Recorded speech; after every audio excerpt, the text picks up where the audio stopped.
Welcome everyone to fall quarter and welcome to CS329A. I hope you made it to the right class. This class is on self-improving AI agents. Anyone made it to the right class here? Yes. Yes? Okay.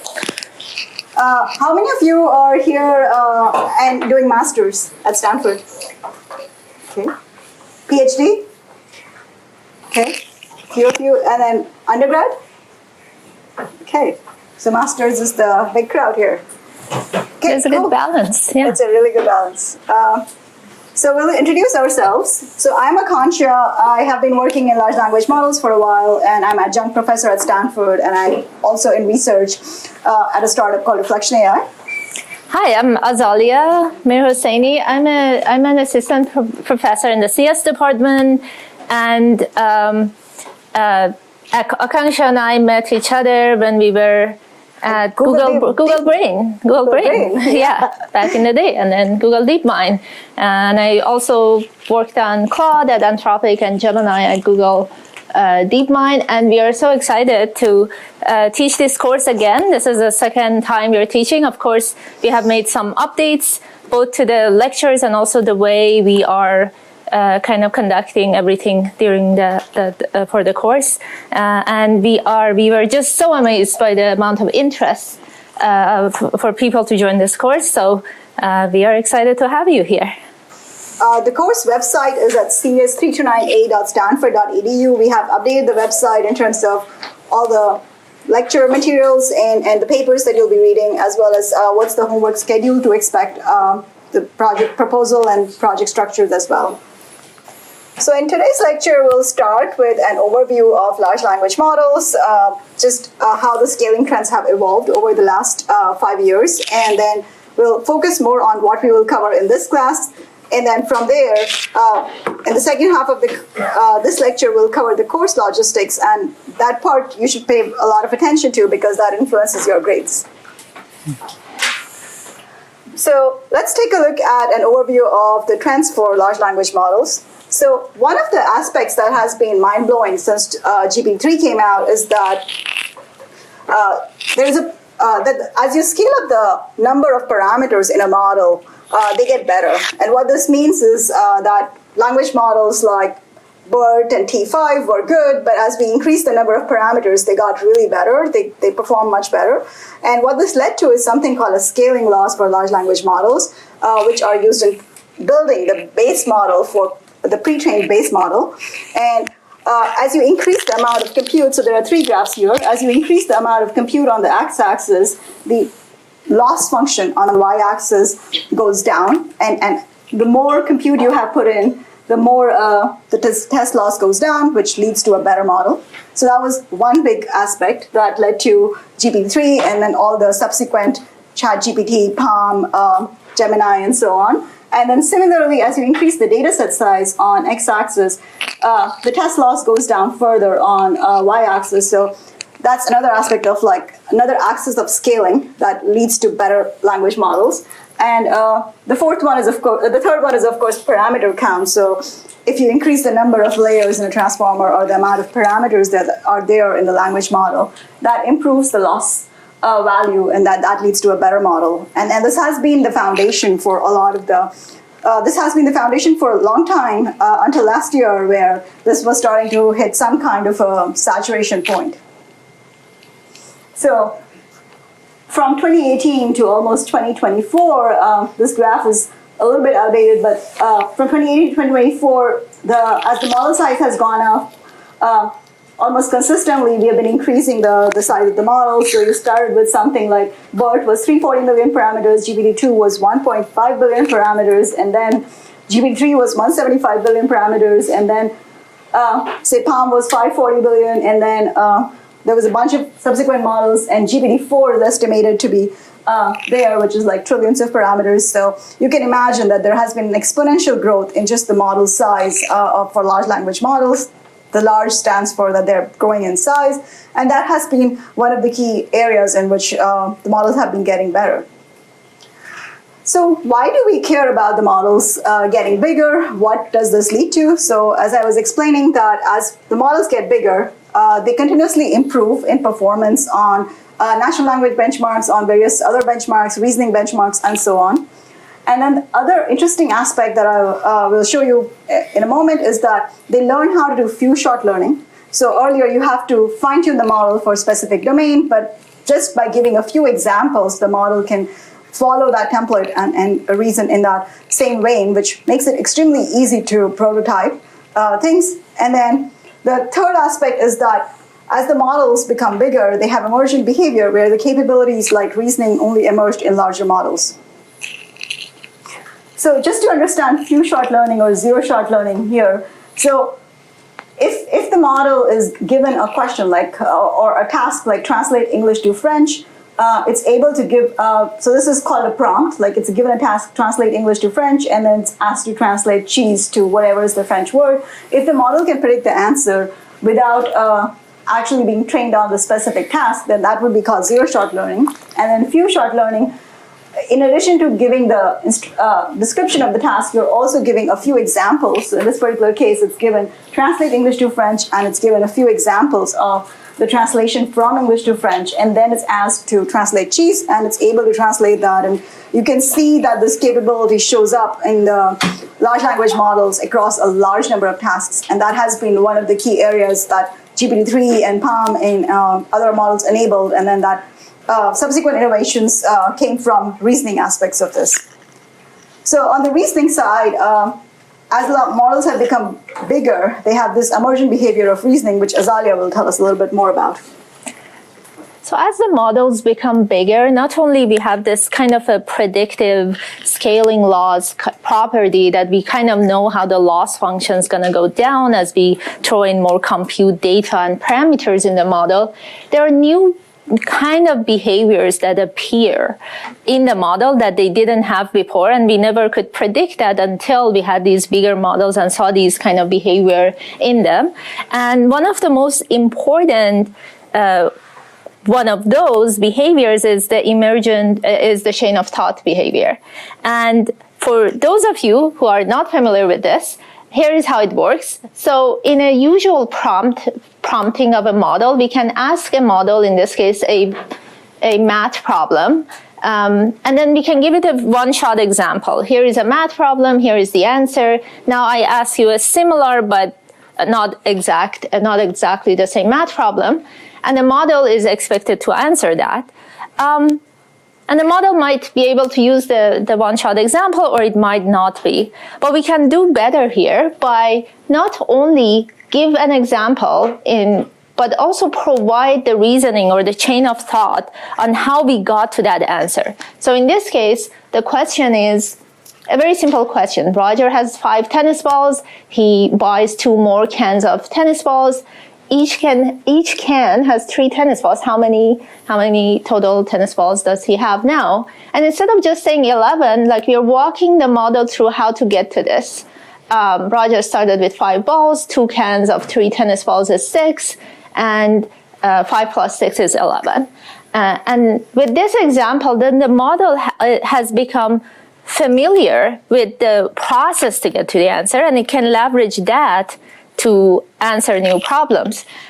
Well, obviously, this is a very simple problem. Any like 1B parameter model nowadays can solve this. Doesn't need an example or a few shot or a chain of thought. But the chain of thought property itself is a property that is holding to this day, and it's a very, very important property for the reasoning models and all the thinking models and all the much of the progress that we have seen in the past year or so. Now, this property, again, appears as we have larger and larger models. Here are 3 models, Lambda, GPT, and PaLM. And as you can see, the chain of thought, and this is some results on some math data set. And these models, when they're smaller, like 8 billion parameter for Lambda or for GPT around 7 billion, they can't really benefit from chain of thought, like it doesn't do anything for them. But as they become larger, or for a PaLM model, again at 8 billion, it can leverage this chain of thought property and learn from the reasoning that is and the process that is provided in the context in order to solve problems better. And not only that, there are other kind of abilities to solve new tasks as we increase the size of the models. Like, for example, models can all of a sudden solve mod arithmetics better or solve a word unscramble problem just by having this larger size and this property. You see that all of a sudden it appears at a certain size. And because of all of this, we still, as in frontier companies and labs, are still interested in pushing the scaling laws and not only get the natural kind of progression, but also we will see more and more of these kind of emergent behavior that that is going to be very important. Now, a little bit of history here. So ChatGPT was launched in November 2022. Obviously, it was one of the most successful kind of apps or software ever created. The time to reach 1 million users for it was 5 days, which is significantly faster than many of the other famous software that you can see there or services that you can see there. And there were pieces of kind of innovation on top of just scaling up the parameter size of the model that were very important to make ChatGPT what it was and to make that kind of leapfrog and over the previous models like GPT-3 and so on. And two important pieces here were the instruction tuning and the reinforcement learning from human feedback, which we are going to briefly mention in the next slides, but throughout this course, we are going to learn more and more about them. So let's first, and then we're going to learn about all of these in more details, but let's just take a step back and see how the process works. So the pre-training step is the step with the beginning of any language model training. That's the easiest step, and we just train the model to predict the next token out of all sort of text and data and so on. And then this is the fine-tuning step that was a key differentiating factor for a model like ChatGPT.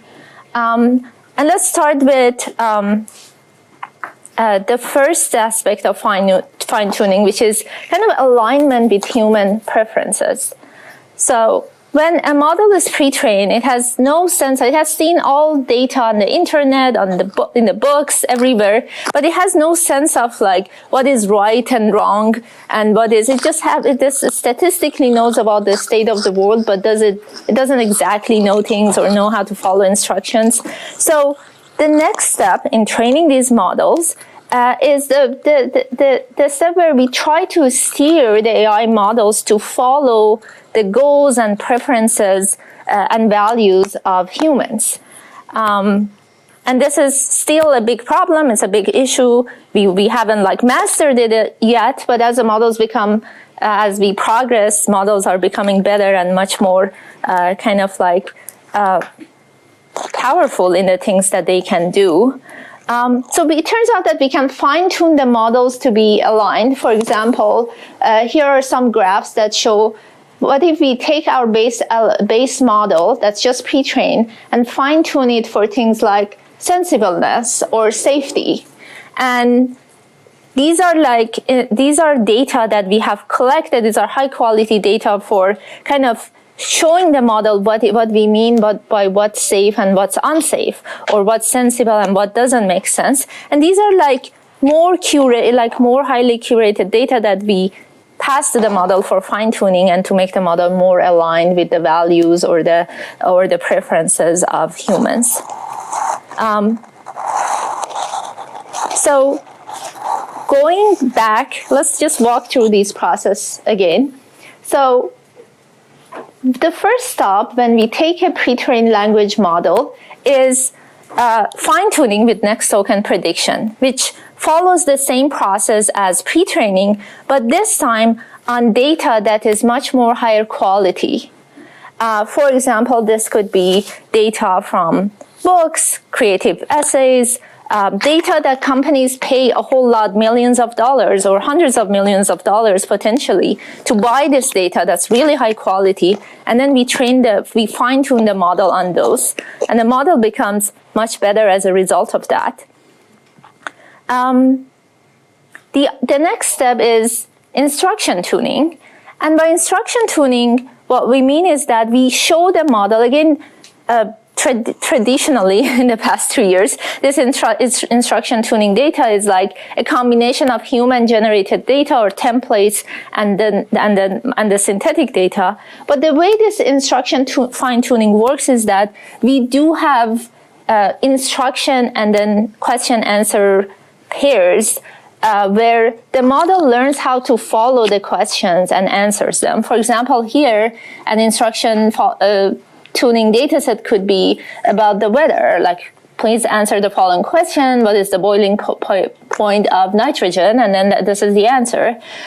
Or we can have chain of thought fine-tuning, where we show the model how it can walk through a process to get to the answer, and then we have the label, we have the result over here. And this is like these pairs of like questions and instructions and answers. And again, this data set is very, there's a lot of effort that goes into this data set, and the quality of data set and the generality of it has a lot of impact on the quality of the model that we get at this stage. And after this point, then the model becomes more and more like the models we see today. Like, you can ask them questions, you can go back and forth with them. They have this sense of like how to perceive a question and how to walk through kind of some sort of like process to get to an answer. And the next step after instruction fine-tuning is this process of using human preferences and fine-tuning the model based on that. And this process is called RLHF, or reinforcement learning from human feedback. The way this is different from the previous step is the way we create the objective function and create the data. So in this case, instead of like just creating some supervised prompt and labels, we are basically creating a reward model out of human preferences. So companies spend a lot of money asking humans, sometimes experts, sometimes just humans, normal humans, about questions and the answers generated by the model. And we ask the humans to rate them to see which one is correct and which one is not correct. And that's how we can create some sort of a reward model here.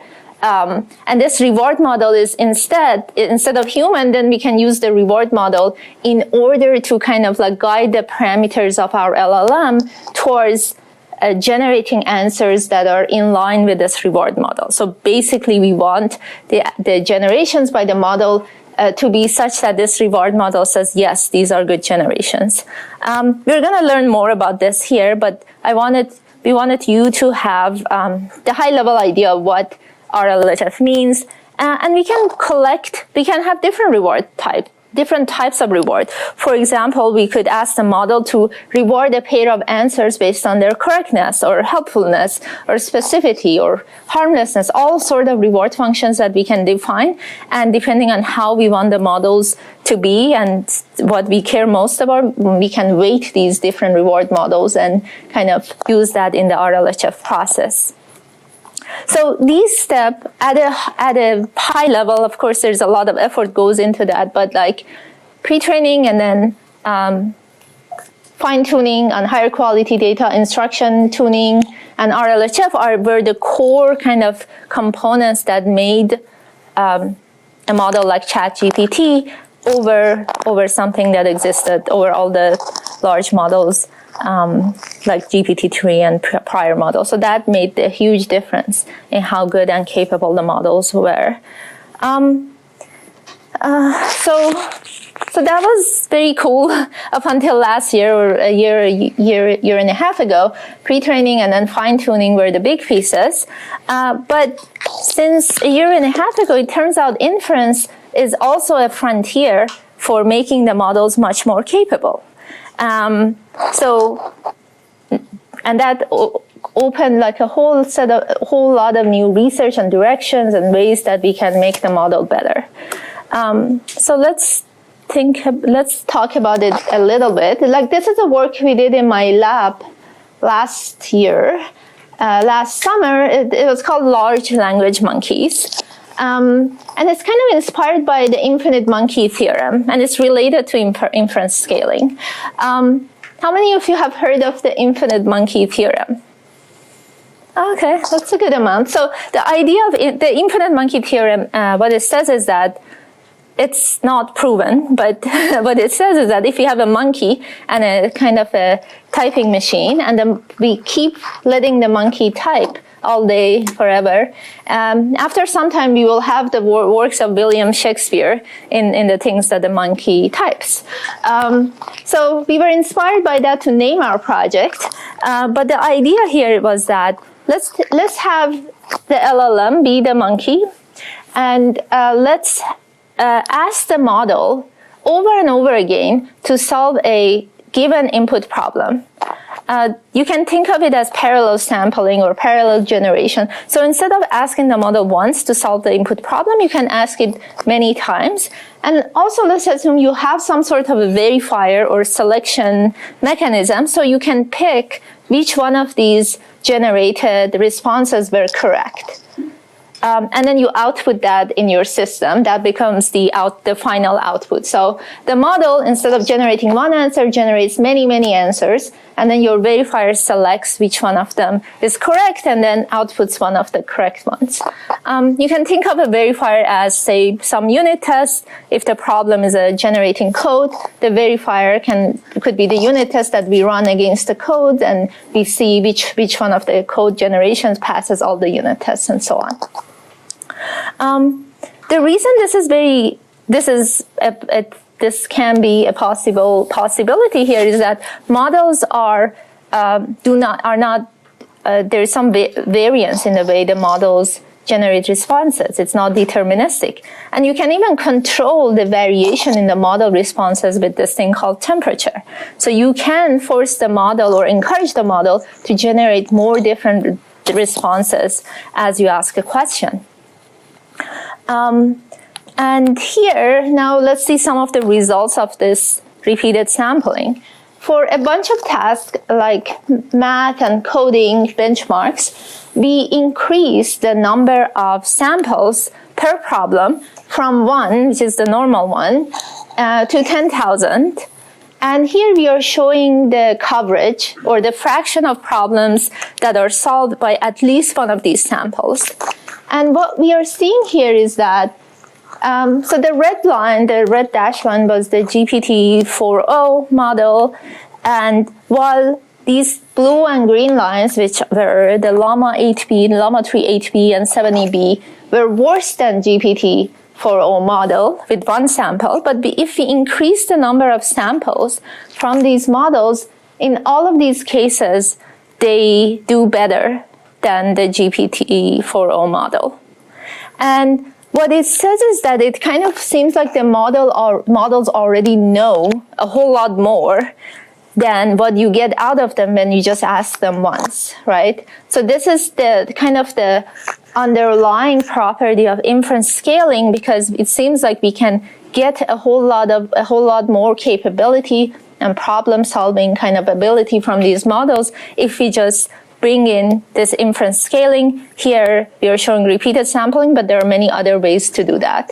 And so the reason it's called inference scaling is that we are not touching any of the parameters of the model. The model is fixed, and we are just like at inference time, we are creating different ways to kind of produce generations from the model and use them to generate higher quality answers or answers to harder problems for the model.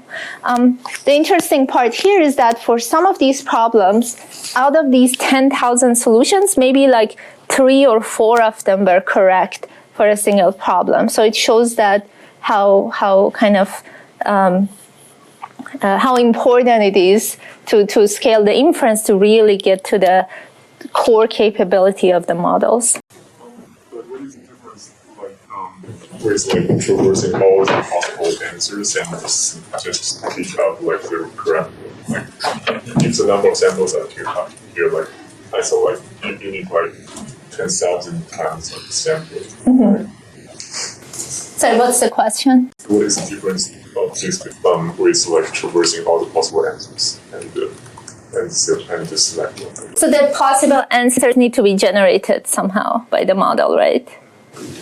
So this is like the space of all possible answers to the model is way bigger, like right? We can like, if we do like a tree search or a random search, it's like way bigger, right? There's no way to like hit, even like, imagine like we are asking a human, like just sit down and solve this problem, right?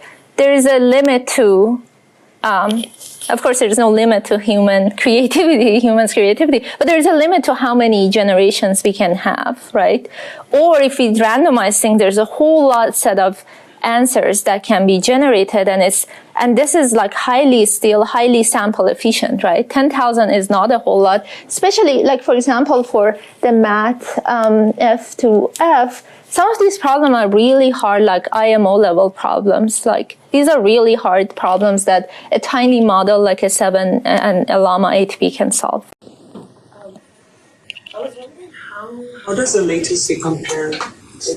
Like when you do actually generate all those samples, like compared to the GPT-4o, right? Like how does the latency compare? Yeah, that's a great question. Is there a trade-off there? Yeah, of course there is a trade-off. And we touch on that in the lecture that I go more details towards this. The parallel samples, the good thing about them that they can be run in parallel. So from a latency perspective, that's less of an issue, but of course there is the frontier of cost trade-offs between how much compute you're spending, and we will look into that. And it varies depending on the type of and complexity of the problems.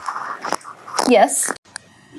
Limited to when you have a verifiable domain like math and coding, and how do you handle it when you don't have? Yes, great question again. It's a very hard, when you have verifiers, it's much easier. When you don't have verifiers, there's this whole set of research on how to train LLM as judge or LLM as reward functions or LLMs with tools becoming, and we're gonna learn about all of it. We have a lecture just dedicated to verifiers, so. Yeah. Just a quick question, sorry. So, does this generalize to any positive temperature? So, like, when as the temperature goes to infinity, the kind of buffs yeah, we can't like have the temperature being too high because it's gonna be gibberish, like the model doesn't generate. So there's actually like a research project last year was like on tuning that or like figuring out what temperature. Usually if you go beyond like 1.2 or so, it's not great, yeah. Yeah. But there are other tricks that you can do to kind of make the model be more, like have more diversity in the type of answers, and that can be useful. All right. So let's look at this. So now, again, going back to the events of last year and a half, we had the DeepSeek model. I think it came out in December. Christmas. DeepSeek came out December 2024. Oh wow. It's been a Short time or long time, I don't know, both. So when models like DeepSeek came last year, so basically a core kind of innovation in DeepSeek and then the O1 series, Gemini thinking and such were that now we are kind of bringing this fine-tuning and test time scaling together, because with this test time scaling and the models themselves, we have this new like kind of engine that we can generate a whole lot of synthetic data. For example, for problems like for math problems where we know the answer, we can have the model generate different like kind of answers that leads to that final kind of golden answer. Or for the coding problems, we can use the model to generate tons of data during test time scaling, tons of like quality data to solve coding problems, and that becomes part of our training set now. We can use that to fine tune the model to become better. So that kind of bringing these two together became a big piece in thinking models and reasoning models. And this is like an area that is like really important. There's just so much to be explored in this because again, it's kind of open-ended, right? There's no boundary in how good the models can become with test time scaling, and then bringing that back to the process of training the model or fine-tuning the model to become better is very exciting, and that's kind of the self-improving piece that we are very excited about. So a little bit about reasoning models.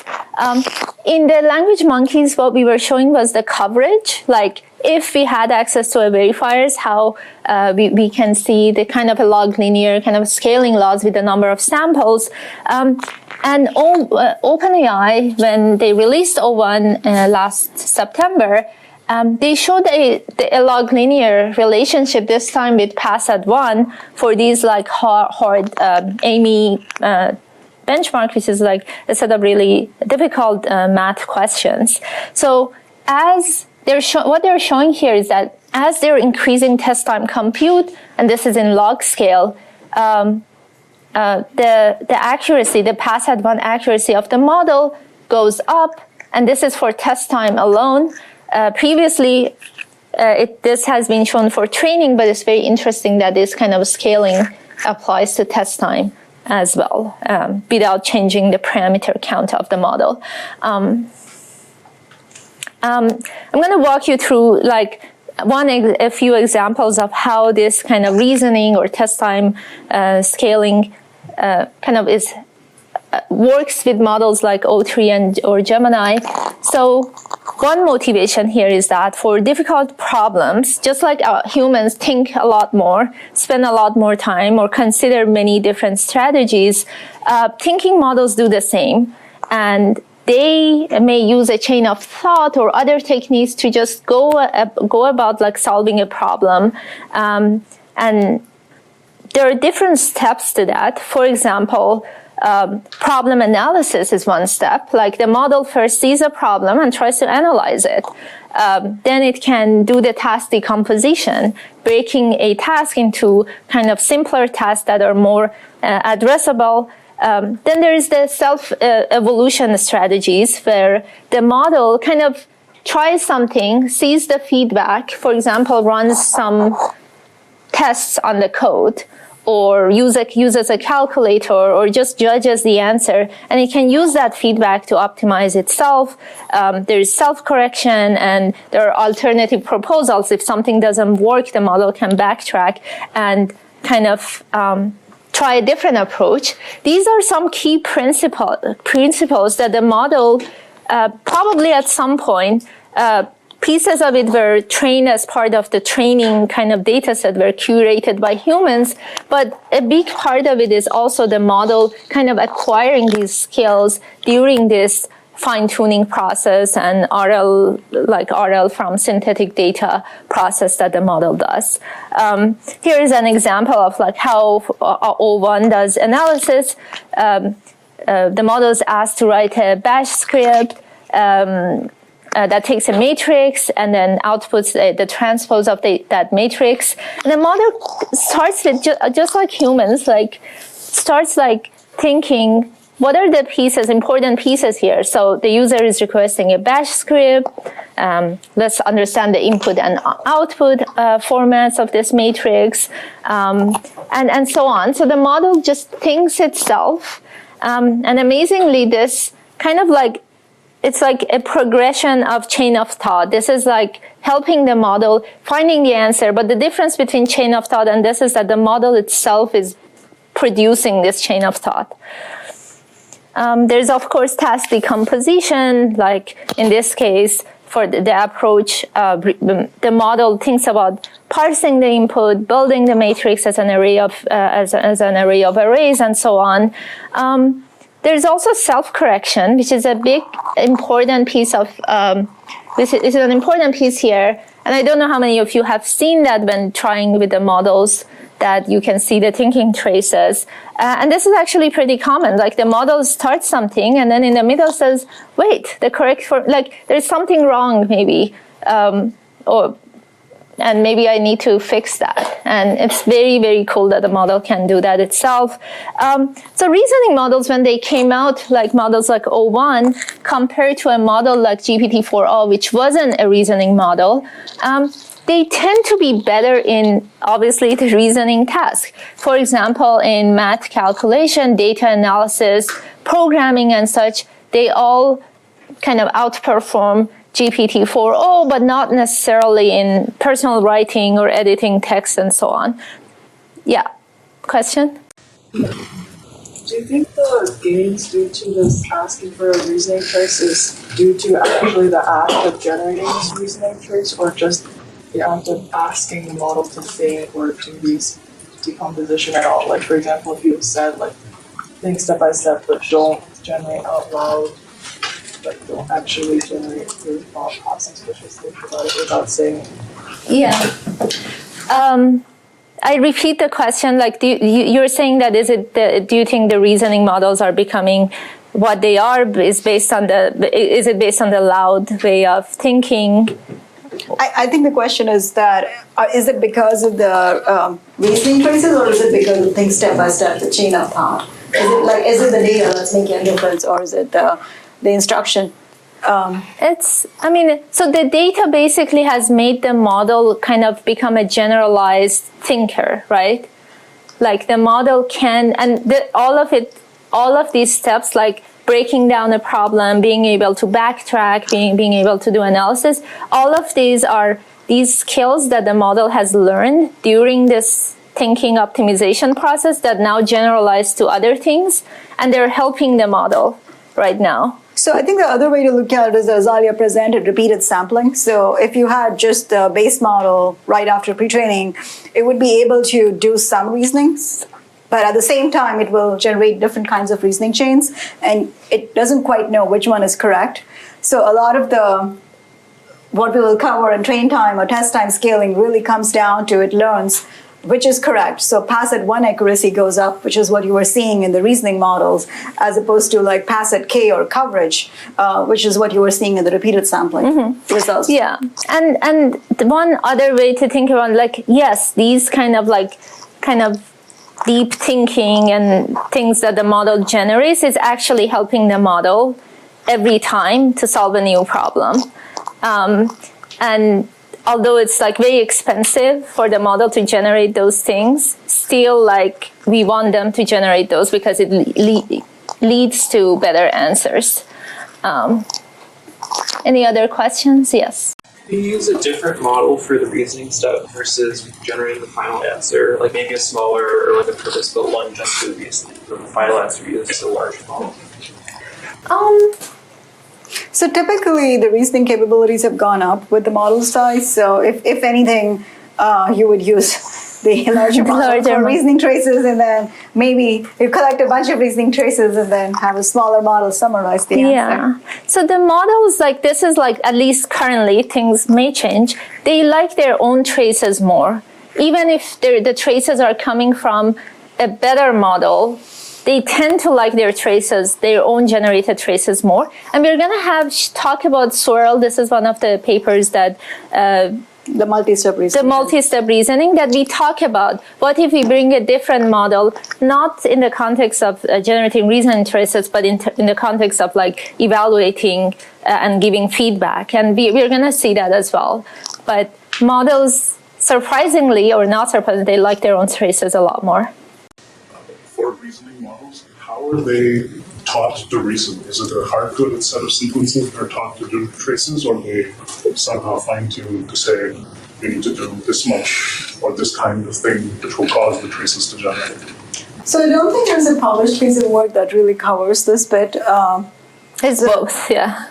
But it's a bit of both, and at the same time, the base model did have the thinking capability to begin with, right? It would go do some amount of thinking. One thing that we will cover in the class is this notion of outcome rewards model and process reward model, and how you can use that feedback to get the model back.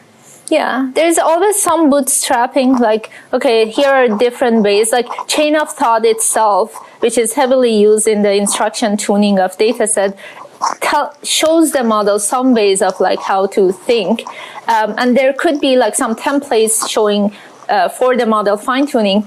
But the things that the model, if you just ask it any question and it comes up with that, there's a whole lot of generalization in that. So models have gone way above like what the data or instructions that are used for training them.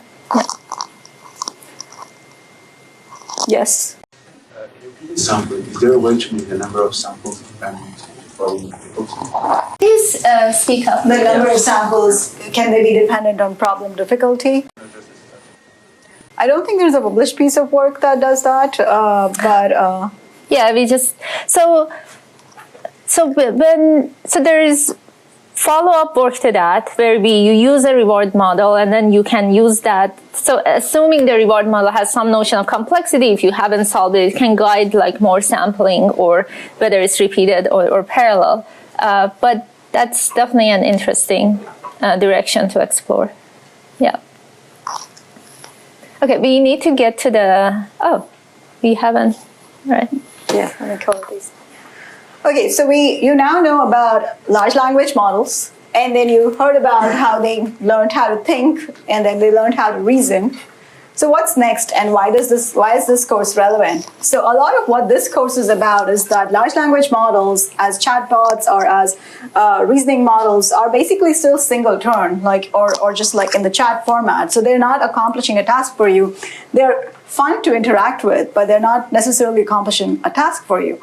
What has happened this year, almost in the last few months, and it's been surprising, is that agents like Claude Code or deep research have really enabled people to do real-world workflows. So they're agentic workflows which can achieve tasks that you ask them to do end-to-end. So for example, if you want to go research and figure out where should I rent a home, perhaps for the entire year, for if I want to take a class at Stanford, the model would actually be able to do a whole bunch of analysis and like go look at a lot of different websites and actually summarize the results and give you pros and cons of different places. This used to not be possible before. So this will cover a little bit of how that becomes possible and how this course allows you to learn about that. And then Claude Code, for example, if any of you are Codex, which is the coding agent from OpenAI, if you're using that, what you'll see is that just by giving instructions in English, you can modify files or you can like figure out test cases and whatnot. So it really is become a coding productivity tool in the day-to-day workflows for software engineers at this point in time.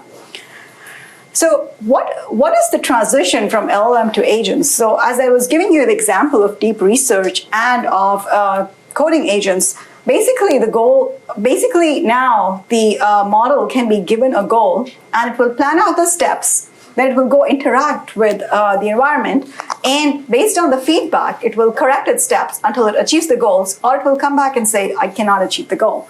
So this notion of like having some notion of a goal, taking actions towards that goal, getting the feedback, and then deciding when to stop, that's what makes agents different from the chatbot times of what we were doing before. And this also might require interacting with tools which are external to what the model itself is doing, getting some inputs from there, but it still stays on track of like whatever task it's choosing to accomplish, which might mean that it has to have some form of memory to keep track of the task that it's trying to accomplish. So what has been accomplished? So like in several cases, in simpler cases, you can achieve these end-to-end goals, like deep research can like be accomplished end-to-end. But in most scenarios, you're still having very static workflows. So today, what exists is closer to agentic workflows where you have some sort of an input where you're giving a model the goal. And then what this slide is showing you is that one model is perhaps giving the output like a solution, and then another model is judging it and then deciding based on that whether the solution should be accepted. So that's like one orchestration framework that's possible.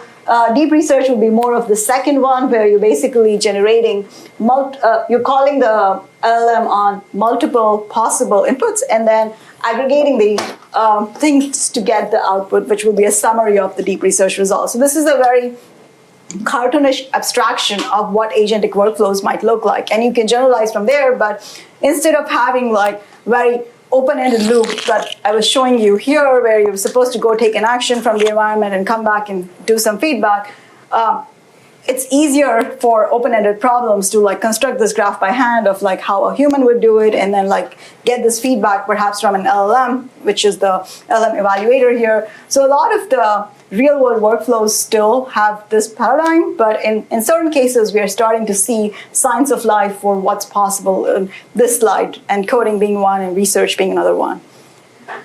So typically, the workflows will have things like LLM calls. So you would basically call an LLM with an instruction or some form of like input, and then you're asking the LLM to give you an output. It will have some form of verifiers. We'll cover verifiers in a whole lecture by itself. It will have some form of critics or judges, which is effectively LLM as a judge paradigm. There might be tool calls. For example, for deep research, you have to actually go search the web to figure out what exactly is the content that you should be looking at. So there might be tool calls of that form, or getting some value around what exactly is the weather. And similarly, search would be another tool call. And then you would orchestrate these in some form of a workflow. So a simplest workflow here would be prompt chaining. So similar to reasoning models where the task gets decomposed into subtasks, prompt chaining would simply be like you have chained a bunch of different subtasks that you're supposed to go accomplish to achieve the end-to-end goal. There might be routing. Routing works for complex tasks where you say, okay, if this is very complex, then go do this more complicated set of LLM calls, and it's less complicated, then do this simpler workflow. There might be parallelization where you, like deep research is one example, where you can have multiple LLM calls work simultaneously on researching different keywords that you give as input to the LLM, and then finally you aggregate the output. Or you might break the task into independent subtasks and then combine the solution. Or you might have this notion of orchestrator, where you basically are actually using some sort of a, in simple words, LLM manager. So a central LLM is actually doing the planning. So in Claude Code, you actually start to see that there's some notion of like a plan that it comes up with, and then based on that plan, it will like make subsequent LLM calls. You might have an evaluator or a judge. So instead of like getting feedback from real world like user or from some sort of actually running a unit test, it actually might just use LLM as a judge, and we will have some homeworks that will cover this aspect. And then you might have verifiers. Verifiers are things where you can actually verify the output. So in code, for example, if you run the code, how do you know that this code is correct? So typically, as software developers, we write unit tests. So similarly, verifiers might be running some kind of unit test to check whether what LLM generated is correct. And in domains which are verifiable, math, code, and other domains that are more rule-based, this verification is a good way to give feedback back to the model so that it can correct its steps. So most of these workflows mean that the LLM needs to be better at planning, it needs to be better at multi-step reasoning, and it needs to be better at self-improvement. Like when it makes mistakes, it needs to be able to correct itself. So effectively, these are sort of new paradigms that the current set of LLMs, just with reasoning, were not quite accomplishing. And these are some of the topics we do plan to cover in subsequent lectures. And just to drive the point home around coding agents. So this is a very simple example. This is actually, I should have updated the slide for Claude Code, but basically what this is showing is that you have an LM agent, and it's interacting with the computer these days just with the terminal. You give it an instruction where you might tell it that you want to implement a test, and then it has some navigation of repositories, searching of files, all of these tool calls around like viewing files, editing lines, and then it will go execute a bunch of commands in the terminal. And based on the output, it might be like, okay, I need to go edit this other file, or I need to go look at this other file. So if you look at this loop, this very much mirrors what was, so this was not quite reliable last year, and it's just starting to get reliable in what we are seeing in the realm of coding agents now. Yes? Can I ask why you think it's not more reliable than, I guess, the general architecture? Because I mean, I would say not change that much for reasoning. I mean, I think the paradigm is very much the same. It's mostly a matter of more powerful models and then better RL. The RL with verifiable rewards is working. The training time scaling is working well. That's how would you, I guess, suggest for you to get, I guess, what I mean, inference without necessarily just throwing more compute power at it. I mean, it's compute or data, right? One of those two. But like just also, once the models start to get better, there's the self-improvement loop that kicks in.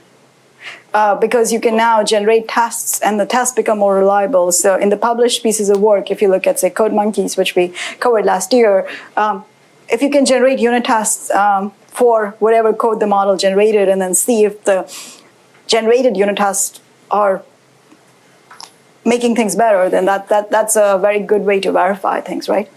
Yeah, like model-based. It seems like to some extent, if we have good verifiers, we can make the model generate the right code. But the question is, how do we do that? And there are ways to do it. And we would be happy for you guys to take research projects in that domain too. But obviously it's an active research area, but there are ways to make improvements that we can discuss. I think what you're alluding to is this notion of generator-verifier gap. Mm-hmm. So it's easy for models to generate a whole bunch of nonsense or sensible set of like reasoning traces or like useful set of content. But at the end of the day, whether that's useful or not, we need feedback loop for that. And if you're creative writing, how much feedback can you get? So human feedback ends up becoming a bottleneck. In domains where you can have good feedback, that's where it's possible to continue to improve the model. And that, like, but getting robust verification, a lot of robust verification is hard. So Azalia will cover a paper that she did in her lab about like how to combine verifiers. But verification continues to be one of the bottlenecks in this space to make them better. Yes. Just like intuitively, like in retraining, you get abilities by looking at such a large corpus. So just like to me, intuitively, I'm trying to figure out why there's such a big jump. Because like we're sort of providing a more fit null, and we're trying to elicit capabilities that I guess shouldn't exist in retraining.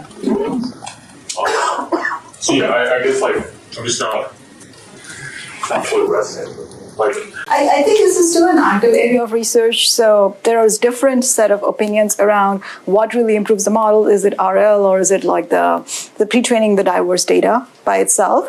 And I don't think there's a single point of consensus at this point in time. Both processes help. What you just said, which I will repeat for the class, is that if pre-training is the place where the model, after repeated sampling, should be able to at least have one solution correct out of if it was generating a large number of samples, then this notion of giving feedback should improve the pass-it-one accuracy, but should not improve the model. Why is it like such a big jump? But I think that whole loop is not completely well understood. It's like the first science of life, and it starts to get commercialized, but I think there's a lot more research still open in this area. So that's only one way of thinking about it. There are other at least some signs of life which say that you can continue to do RL and that will continue to improve the model. Yeah. Okay. Yeah. So this is basically covering a lot of the same set of points, but one abstraction that is worth taking away from this particular chart is that even when you give the model a goal, it has to clarify the user intent. So it's like not always obvious to it what the user wants. And then it might go search for relevant files, and then whatever set of actions it chooses to take, oftentimes it needs some form of verification. In this particular case, it's based on passing the test, and it might actually generate the test that it needs to pass, which is also mentioned here. But the key idea is that if you give it a task, how does it come back, and how do you know that it's going to complete what you asked it for? Oftentimes, the users will not specify the problem well enough.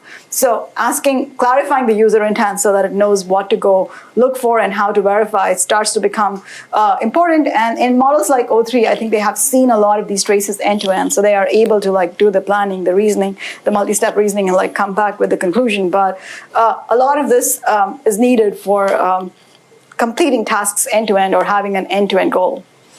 And where this has been super useful is if you have repetitive tasks like code migrations or version upgrades, or if you need to restructure the code base, or if you have tasks that involve data engineering, where you have to basically do some sort of extract the data and then do some sort of cleanup on the data, or if you have to do some sort of data warehouse migration. So a lot of this work tends to be extremely repetitive, and it's much easier to just delegate it to coding agents. Same for unit tests, oftentimes like much easier to like start to give it to coding agents. Another area where agents have become extremely prevalent is in customer support. It's one of the most thankless jobs that when you are on the customer support side of things you have to do, and using LLMs to do that definitely makes streamlines the experience in interesting ways. So one simple set of examples ends up being like you can use them to do live transcription. So that gives you a very nice record, and you're seeing that even for meetings these days. Another simple example is that you can have knowledge assist. So if you have a database of information, the customer support agent does not need to know everything. They can consult with the LLM and get an answer and surface the relevant article, which is better than having just search like an index and search by itself. Smart reply. So in chat, oftentimes this has existed for a while, but you can use an agent to like give chat responses. And then having a call summary can help you. You can use the call summary to really improve the customer experience by itself as well. So overall, I think in the customer support area, there are multiple companies that are going after this area, but there are different segments of the problem that can be addressed using LLMs, and they have been super useful. And then there's also the end-to-end stuff that's starting to happen here. And then the third example that we will use, and actually some of the homeworks, is that if you have very complex topics and you want to provide a comprehensive report, earlier it used to be that you had to do a lit review, and then you had to summarize each paper, and then you had to synthesize these things. And these days, you can just give it to an LLM and actually do it for you and study maybe more articles than you would. So typically, if you give it an example like, say 2022 Winter Olympics opening ceremony, it will identify what references to go look at. Then it will construct an outline of like, okay, these references are relevant or not, and then summarize each of the references as to what is the relevant content, and then combine them to create a full-length article, which is very impressive in certain cases, and you'll get to try it in one of the homeworks. And then even more forward-looking, these research agents are starting to be used for as AI scientists. So basically, they're starting to assist scientists in, say, solving math problems or solving science problems. So here, the LLM is used as a brainstorming thing to come up with ideas, so the idea generation phase.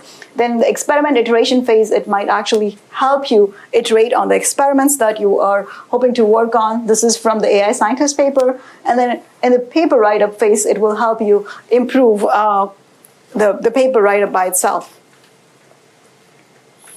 And what's interesting is that even though these models hallucinate, just the notion that they can come up with so many different set of ideas, as an AI scientist, it might actually brainstorm or like give you ideas outside what you would have thought if you had just like taken a bunch of courses, or if you're a researcher and you've been in the field for a long time. Sometimes reading the web allows these LLMs to come up with ideas that are way outside the box and can be a very good brainstorming way. So these have been super useful in the AI scientist style of work. Okay, so let's move to course logistics, but before that, do we have any questions? Yes? To clarify, so is reasoning and chain of thought baked in training, or is it just prompt engineering that was accidentally discovering these kind of capabilities in larger models? And if so, are there other emergent behaviors besides reasoning and chain of thought that you think might be discovered? So, I mean, it was not baked in by design. It was basically discovered as in like it was. I mean, we gave it hard problems, and then we saw that it was basically by having reasoning chains, it was doing better. So the GSM-8K was the first paper that kind of showed signs of life of this, and then with larger model like PaLM, we actually saw that this was a very big deal. And one of the examples there was that it could explain jokes, which was very impressive. And then from there, the reasoning models have emerged. So it was not, but it has read all of the web. So it has definitely seen data, which is like more methodical and systematic. But the reasoning models are trained to be reasoning more and more, right? So the entire reasoning is not an emergent behavior. The reasoning models, they're trained to be thinking, but like the models are convergent. So the models are going to be trained such that they know when they need a lot of reasoning and when they don't, and to generate the answers. But chain of thought originally was an emergent behavior. They noticed that, oh, if we explain things, the model gets better. Are there any kinds of other emergent behaviors in larger models? I don't think I would see it as emergent behaviors per se, but I think, as I was mentioning, we usually go looking for certain things, right? So in the agentic workflows, what we're looking for is planning, which is a form of reasoning. We're looking for multi-step reasoning, which we will cover in class as well. And then we're looking for self-improvement or self-correction. So all of these capabilities would be nice to have. And like what gets the models there is a set of questions that are worth, like there are papers on this kind of thing. Yeah. Like self-correction, backtracking, things like that is like, yes, you could call it emergent, but you could also think about it that they have seen this kind of behavior and it's kind of like it's reinforced in the way that they're fine-tuned. So it's hard to say. Okay, so let's go through the logistics for the class. Here's a list of all the amazing topics that you're going to learn about. They are,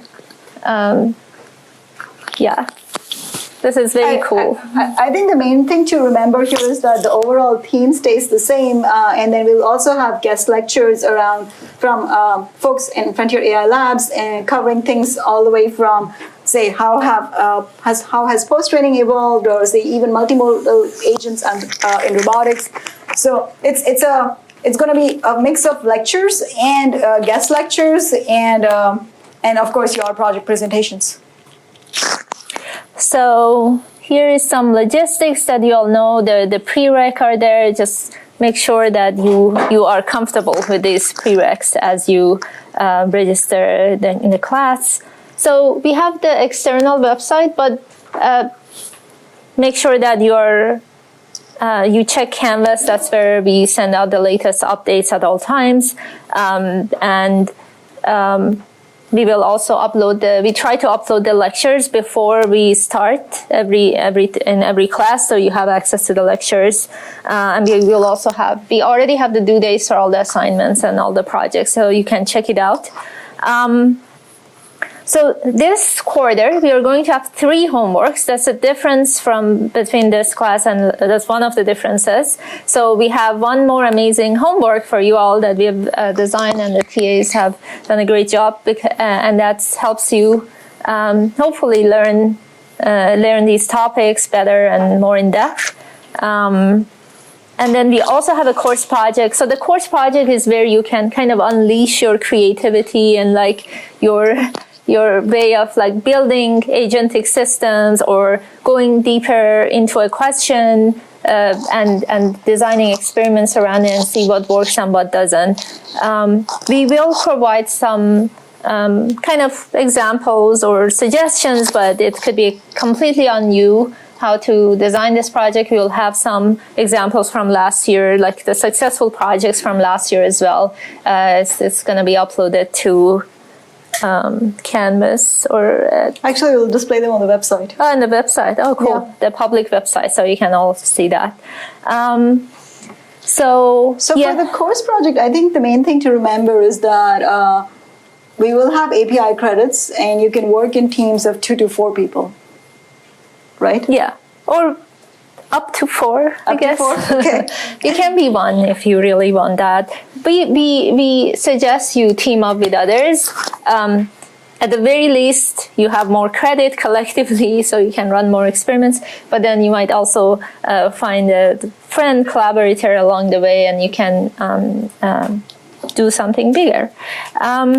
And we are going to have this. What is this? The course project. Yeah, we're gonna let you know about some of the previous years and some ideas that you can take. Here are some course project examples that are acceptable. For example, a new evaluation data set or a new benchmark. You can design a project around the reliability of an agentic system that already exists. You can take a benchmark that exists and try to hill climb on it with whatever great idea that you have. And then, or you can just we are going to have a whole lot of papers covered in this course, and we are showing all of that to you. They're all on the website. So as we give these lectures, we kind of expect you to also have read those papers or read the papers along the way and develop better and deeper intuitions on how these methods work. And your project could always be improving those, or like questioning one of the decisions that they have made and trying to change that or evaluate that. Negative examples are like a survey paper, or like we want something researchy here. So we just don't want like just an app that you put together and you just show us something. It has to be like, here is the hypothesis, here is the question that we wanted to answer, here is the type of like improvement we wanted to see, or the type of like properties we wanted to analyze, and then we have built that, right? We want something that something more than vibe coding, basically, in this. In terms of milestones, I think it's worthwhile to remember that you want to start early. So you need to have a project proposal somewhere around, I think we put it early October. Yeah. And then it's on the website, yeah. It's on the website. And then for the midterm project presentation, we do want you to have some progress. So 2 weeks after the project proposal, we do expect you to have so start thinking about what experiments you want to run by the time you get to the project proposal, so that you actually go run them for the midterm projects. And so we do expect you to have made some progress in the midterm project presentation. It should not just be, here is a proposal, and then the final report has a lot of weight, and then the final poster presentation will be the end of the quarter. Yes. Let's say if we do a project,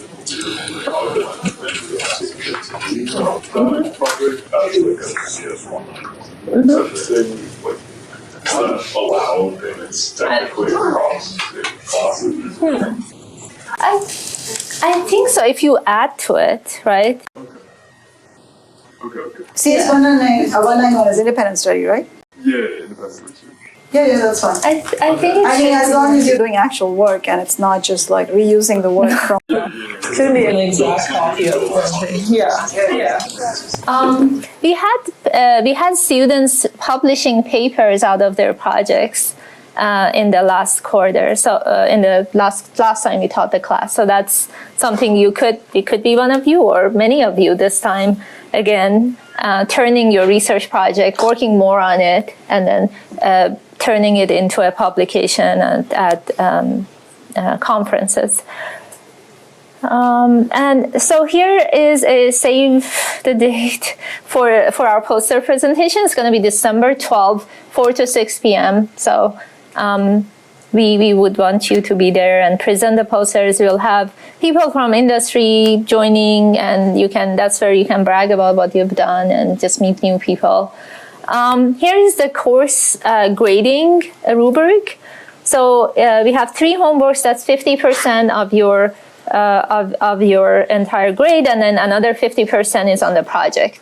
And the duration of these are kind of aligned with how much the grading is allocated to each of these. And we of course expect you to honor the honor code. And let's see, office hours will be posted on Canvas.